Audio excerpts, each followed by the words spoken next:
नमस्ते। ओम शांति। प्रभु रतन प्रतियोगिता के नो प्रॉब्लम कैटेगरी में आज हम डिस्कस करने वाले हैं प्रॉब्लम नंबर 9। जैसे कि इस प्रॉब्लम में मेंशन किया गया है कि कोई व्यक्ति है जिनको समय पर क्या करना है क्या नहीं करना है यह समझने में, निर्णय लेने में तकलीफ़ होती है। राइट टाइम पर ज्ञान की कौन सी पॉइंट यूज़ करनी है इसको समझने में मुश्किल होती है। और देखा जाए तो ज़्यादातर ब्राह्मणों की यह समस्या है कि जब हम कर्म कर लेते हैं उसके बाद हमको ये याद आता है कि ऐसा नहीं करना चाहिए था, या किसी व्यक्ति के साथ बात करने में हमें क्रोध आ जाता है या हमारे मुख से कोई ऐसी वैसी बात निकल जाती है तो बाद में फिर बहुत पछतावा होता है कि श्रीमत का उल्लंघन हो गया, स्थिति ऊपर नीचे हो गई और उस व्यक्ति से भी हिसाब किताब बन गया। तो इसको समझने की कोशिश करते हैं कि कैसे इन समय पर हम अपने ऊपर नियंत्रण रखें और बाबा ने ज्ञान के आधार पर ऐसी समस्या के लिए क्या कहा है। तो मुझे याद आ रहा है 21 जनवरी 1969 के बाबा के अव्यक्त महावाक्य। उस मुरली में बाबा ने कहा कि बातें तो बहुत सुनी हैं, लेकिन वह बात माना ज्ञान की बात समय पर याद आना ही तीव्र पुरुषार्थ है। तो देखिए बाबा ने भी इस बात के ऊपर कितना जोर दिया कि हम ब्राह्मण साधारण रूप में कितना ज्ञान सुनते हैं, स्वमान में रहते हैं, योग भी करते हैं, लेकिन उस ज्ञान के स्वरूप बनने में कहीं ना कहीं कोई कमी रह जाती है। और इसी वजह से हम सही समय पर कौन सा ज्ञान का पॉइंट यूज़ करना है, कौन सी शक्ति यूज़ करनी है, उसको प्रयोग में लाने में हम असमर्थ हो जाते हैं। तो जैसे कि मैं एक कहानी के रूप में इसको समझाना चाहती हूँ कि एक बार एक बहुत ही प्यासा व्यक्ति जंगल से गुज़र रहा होता है और उसको दूर दूर तक पानी नहीं दिखता है। वह बहुत ही प्यासा होता है और चलते जा रहा होता है। तभी देखता है कि सामने एक पेड़ के ऊपर से बूंदें टपक रही हैं। तो उसको लगता है कि शायद कहीं बारिश हुई होगी और उसका पानी इस पेड़ से टपक रहा है। तो वो तुरंत ही उन बूंदों के पास पहुंच जाता है और उनको पीने की कोशिश करता है।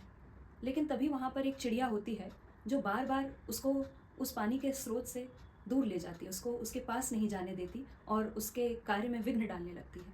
वो फिर से नज़दीक जाता है, लेकिन ये चिड़िया फिर से उसके सामने आ जाती है।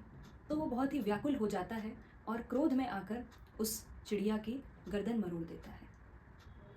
और फिर जब वो उस स्रोत के पास पहुंचता है तभी उसकी नज़र ऊपर की ओर जाती है और वो देखता है कि वो पानी नहीं था, लेकिन ऊपर एक सांप था और उसके मुंह से लार टपक रही थी। तो वो जो चिड़िया थी वो उसकी मदद करना चाहती थी, लेकिन उसने क्रोध में आकर अपना आपा खो दिया और उस चिड़िया की मौत हो गई। उसको इस चीज़ का बहुत पछतावा होता है। और कहीं ना कहीं हम सबके साथ भी ऐसा ही होता है कि जब हम किसी परिस्थिति में होते हैं तो उस समय जो परिस्थिति है उसके ऊपर हम तुरंत रिएक्ट कर देते हैं और रिएक्ट करने की वजह से हमसे कभी कभी कुछ ऐसी गलतियां हो जाती हैं, कभी हमारे मुख से ऐसी बातें निकल जाती हैं जिसका हमें जीवन भर ही मलाल रहता है। इसलिए कहा जाता है कि हमको रिएक्ट नहीं करना है, हमको रिस्पॉन्ड करना है। तो रिएक्ट और रिस्पॉन्ड ये दो शब्द हैं।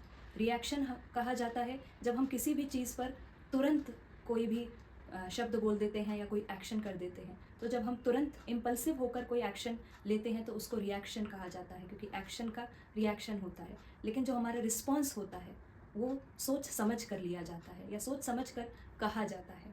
तो इसी तरह जब भी हम किसी सिचुएशन में हैं, किसी व्यक्ति के साथ अगर हमारा आमना सामना हो रहा है या फिर कोई भी दूसरी भी परिस्थिति है, तो वहाँ पर हम तुरंत रिएक्ट ना करें, लेकिन थोड़ा समय लेकर उस परिस्थिति को समझें, उस व्यक्ति को समझें और फिर हम अपना रिस्पॉन्स दें।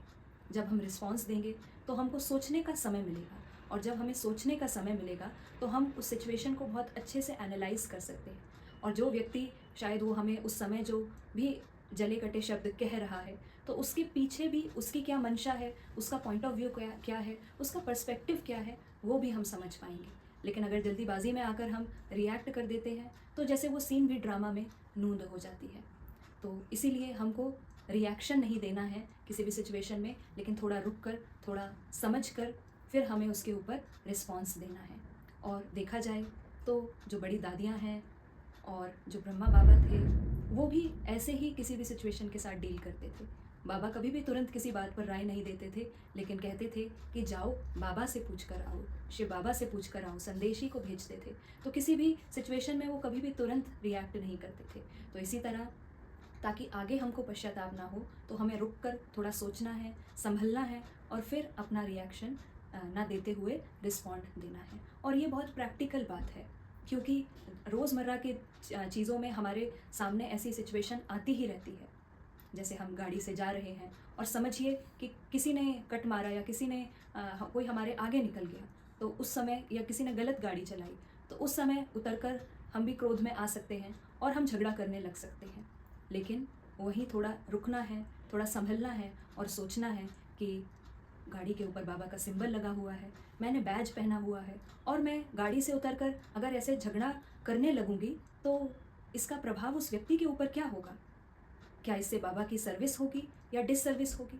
तो तुरंत रिएक्शन ना देते हुए थोड़ा रुकना है, संभलना है। हमारा कोई भी कर्म है या कोई भी शब्द है, वो हमारे संकल्प से जुड़े हुए हैं। जैसा संकल्प होता है वही हमारे बोल में आता है या कर्म में आता है। इसीलिए संकल्प की चेकिंग बहुत आवश्यक है। तो थोड़ा रुककर संकल्प को चेक करें और यह बहुत ईजी हो जाएगा, क्योंकि कहीं ना कहीं हमारी दिनचर्या का भी जो ट्रैफिक कंट्रोल एक पार्ट बना हुआ है, वो इसमें बहुत मदद कर सकता है। क्योंकि हर 1 घंटे 2 घंटे बाद ट्रैफिक कंट्रोल होता है, तो उस समय बाबा की श्रीमत अनुसार हम अपनी मनस्थिति को चेक करते हैं। हमारे मन में क्या संकल्प चल रहे हैं, व्यर्थ क्या चल रहा है, उसको फुल स्टॉप लगाकर हम समर्थ संकल्पों की रचना करते हैं। तो इसी तरह किसी भी सिचुएशन में अगर हम फंसे हुए हैं, तो हो सकता है कि अगला बजने वाला जो ट्रैफिक कंट्रोल है, शायद वो 15 मिनट में ही आगे बजने वाला हो। तो उस समय हमें रुकेंगे, हम उसके बारे में सोचेंगे, तो हमको शायद उसमें ही अपनी प्रॉब्लम का सॉल्यूशन मिल जाएगा। इसके लिए एक और पुरुषार्थ है जो हम कर सकते हैं। विशेषतः अगर हम, क्योंकि ब्राह्मण हैं, तो जनरली मारपीट की नौबत तो नहीं आती है, लेकिन बोलचाल के रूप में कई बार ऊपर नीचे हो जाता है। तो उसके लिए जो एक विशेष पुरुषार्थ है, जो बहुत ही पुराना है और बाबा कई समय से उसके ऊपर बहुत हम सभी का ध्यान खिंचवाते हैं, वो है धीरे बोलो, मीठा बोलो, कम बोलो और सोच कर बोलो। अगर ये चारों ही बातें हमारे दिमाग में रहेंगी, तो विशेषता हमसे इस तरह की कोई गलती नहीं होगी। और ये बात हमेशा हमें ध्यान में रखनी है कि समय एक खजाना है हम बच्चों के लिए। तो ये कह देना कि उस समय याद नहीं आया, या उस समय वो सिचुएशन हमारे ऊपर हावी हो गई, ये भी कहीं ना कहीं हम ब्राह्मणों के लिए जैसे एक ग्लानि हो जाती है, क्योंकि हम तो मालिक हैं। तो मालिक बनकर उस समय उस परिस्थिति को ओन करना, उसको समझना और फिर उसके बाद निर्णय लेकर, उसको परख कर फिर अगर हम आगे बढ़ें, तो इसमें सभी का कल्याण हो सकता है। क्योंकि इस तरीके की कोई भी सिचुएशन होती है, अगर हम बाहर वालों के साथ इन्वॉल्व होते हैं, तो फिर संस्था की डिससर्विस हो जाती है। और अगर हम अपने ही लौकिक या अलौकिक परिवार में कभी ऐसा कुछ आता है कि हमारे मुख से कोई बात निकलती है, तो उस समय फिर हमारे रिश्ते खराब होते हैं। तो इसीलिए इस बात का जो प्रभाव है, वो बहुत लोगों के ऊपर आता है। तो अगर हम अपने आप में सुधार कर लें, ये पुरुषार्थ अगर हम अपना लें, तो हमारा जीवन भी सरल हो जाएगा और इसका इम्पैक्ट बहुत ही सुंदर हम महसूस करेंगे हमारे जीवन में और हमारे संबंधों में। तो मैं आशा करती हूँ आपको इस प्रॉब्लम का समाधान ज़रूर प्राप्त हुआ होगा। फिर से एक बात मैं दोहराती हूँ, जो बाबा ने कहा है कि समय पर ज्ञान की बात याद आना ही तीव्र पुरुषार्थ है। और इस तीव्र पुरुषार्थ को करने के लिए सबसे पहले हमें अपने संकल्पों की चेकिंग करनी है। तुरंत कोई रिएक्शन नहीं देना है, लेकिन थोड़ा रुक कर हमें आगे का जो भी है उसके ऊपर हमें क्या कर्म करना है, क्या बोलना है, क्या उत्तर देना है, वो डिसाइड करना है। और स्पेशली बोलते समय ये स्लोगन सदा याद रखें कि धीरे बोलो, मीठा बोलो, कम बोलो और सोच कर बोलो। क्योंकि ये जीवन भी एक शतरंज के खेल की तरह है। शतरंज का खेल कोई जल्दी जल्दी नहीं खेला जाता, लेकिन खिलाड़ी हर एक चाल सोच कर चलता है और उसके मन में उस चाल के बाद सामने वाला क्या चलने वाला है और मुझे क्या चलना है, वो आगे कई बार का उसके दिमाग में एकदम क्लियर होता है। इसी तरह हमारे एक एक कर्म, एक एक संकल्प का हमारे जीवन और दूसरों के जीवन पर क्या प्रभाव हो सकता है, वो बात को हम ध्यान में रखते हुए त्रिकालदर्शी होकर हर एक संकल्प रचें और उसको कर्म में लाएं। अच्छा, ओम शांति।